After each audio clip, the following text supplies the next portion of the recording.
Baik, bismillahirrahmanirrahim. Assalamualaikum warahmatullahi wabarakatuh. Gimana kabarnya anak-anak Umi semuanya? Semoga dalam keadaan dan kondisi sehat selalu ya. Amin. Kembali lagi bersama Umi, kita belajar tema lagi. Sekarang anak-anak Umi bisa buka bukunya di halaman 143.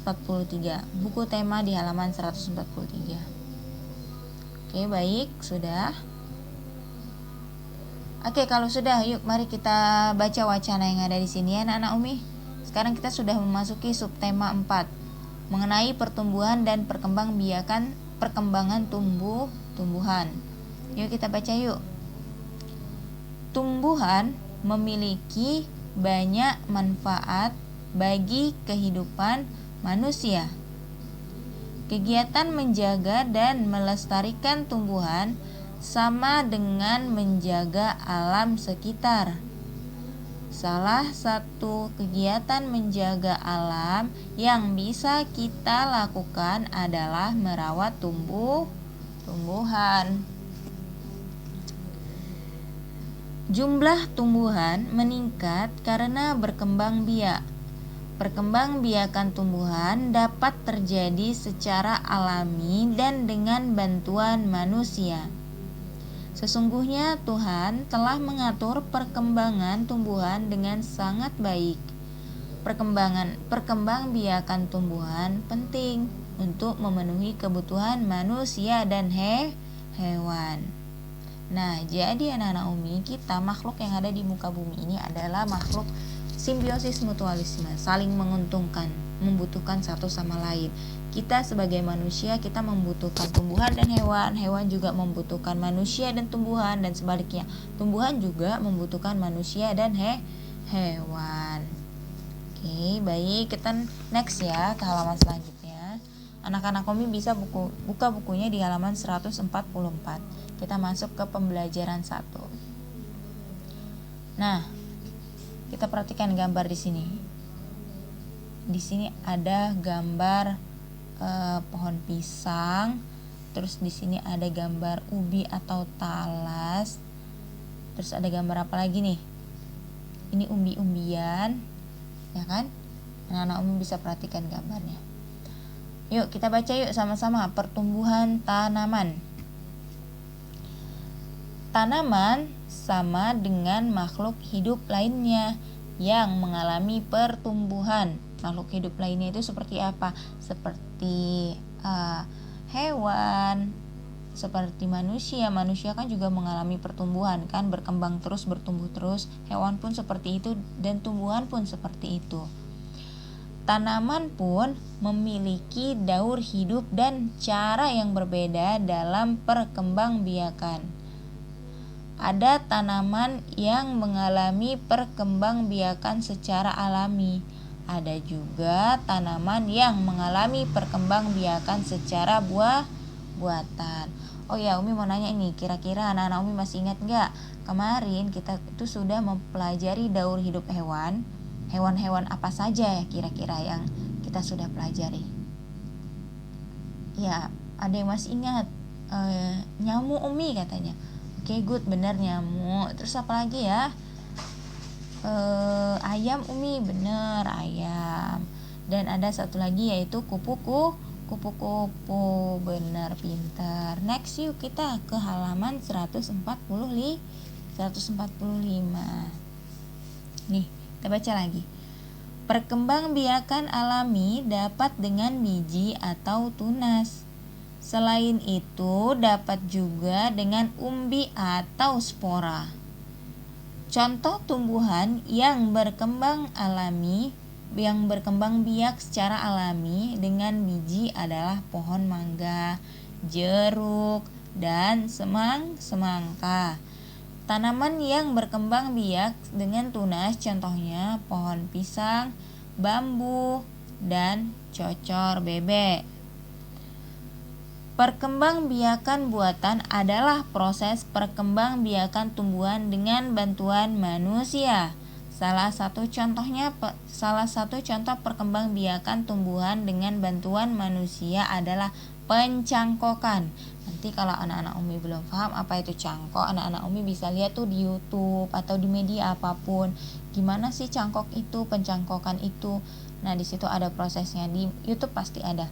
Kalau anak-anak Umi penasaran gitu, dan anak-anak Umi bisa juga tanya sama orang tuanya gimana sih pencangkokan itu gitu. Oke, baik, sekarang anak-anak Umi bisa buka bukunya di halaman 150. Kita perhatikan contohnya ya anak-anak Umi, ini contoh untuk menyelesaikan pengurangan. Yuk kita lihat nih, kita baca sama-sama. Perhatikan contoh penyelesaian berikut ini. Tahapan penyelesaian. Pertama, pindahkan 2 biji kacang merah, letakkan masing-masing biji pada 2 tempat yang sudah disiapkan. Nah, di sini ada 1 toples kacang merah dan sudah disediakan 2 tempatnya. Nah, dalam gambar ini masing-masing tempat itu dikasih biji kacang merah 1 ke tempat A, 1 ke tempat B. Maka kejadian di atas ditulis dalam kalimat matematikanya berikut. 10 dikurang 2. 10-nya apa Umi? 10-nya adalah kacang merah yang ada di dalam toples. Nah, 2-nya apa Umi? Ini kacang merah yang sudah dipindahkan ke masing-masing tempatnya. Yang satu ada di tempat A, yang satu ada di tempat B. Maka sisanya berapa? Adalah 8. Yuk kita hitung yuk. 1, 2, 3, 4, 5, 6, 7 adalah 8.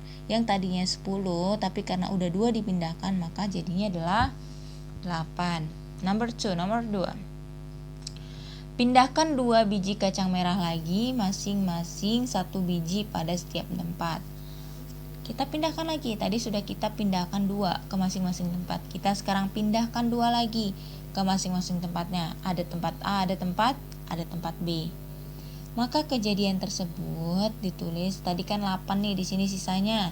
Di sini berarti 8 dikurang 2, maka hasilnya sama dengan 6. Kita hitung yuk, benar nggak hasilnya 6? 1, 2, 3, 4, 5, 6. Ternyata benar. Oke. Tersisa ada 6 biji kacang merah. 6, satu toplesnya ada 6. Nah, kita harus melakukannya sampai semua isi dalam toplesnya ini habis. Nah, itu kita lakukan berulang-ulang sampai biji dalam toples tersebut habis. Ada 5 biji kacang merah di masing-masing tempat. Di tempat A ada 5, di tempat B ada 5. Oke, kita baca lagi. Kejadian seperti dalam gambar di atas dituliskan 10. 10-nya tadi adalah jumlah kacang yang ada di toples, dan kurang 2, kurang 2, kurang 2, kurang 2, kurang 2 sama dengan 0. Pengurangan berulang sampai tidak ada yang tersisa disebut juga dengan istilah pembagian. Maka proses di atas dapat ditulis dalam bentuk pembagian seperti berikut. 10 dibagi 2 sama dengan 5. Oke, baik, anak-anak Umi sekarang bisa buka bukunya di halaman 152. Nah, di situ ada soal. Ini soal nomor 1. Sebuah perkebunan memberikan 126 bibit pohon mangga untuk Udin dan 5 orang temannya. Pemilik perkebunan ingin memberikan bibit kepada 6 anak sama banyak. Berapa bibit pohon yang diterima oleh setiap anak? Berapa tuh? 126 dibagi 6 anak. 6 anak itu siapa aja? 1 si Udin dan 5 lagi adalah 5 orang teman-temannya. Di sini sudah dijelaskan. Next, di halaman 153 ada soal nomor 2. Siti membagi 153 biji salak kepada 3 orang temannya. Setiap anak mendapat biji salak sama banyak. Berapa banyak biji yang diterima setiap anak? Ada 153 dibagi 3 kepada 3 orang temannya. Oke, anak-anak Umi bisa melihat contoh-contohnya yang ada di halaman 151 dan 152. 150, 151 dan di halaman 152. Anak-anak Umi bisa melihat contohnya di situ ya. Ya baik, Umi rasa cukup sampai di sini. Semoga anak-anak Umi dapat memahaminya. Jikalau ada yang belum paham bisa chat pribadi Umi, bisa bertanya juga kepada orang tuanya atau kakaknya, abangnya yang berada di sekitar anak-anak Umi. Terima kasih Umi ucapkan, semoga kalian dimudahkan dalam mengerjakan tugas-tugasnya, dan jangan lupa tugas-tugas yang lalu juga dikerjakannya anak-anak Umi. Oke baik, terima kasih sekali lagi. Wassalamualaikum warahmatullahi wabarakatuh.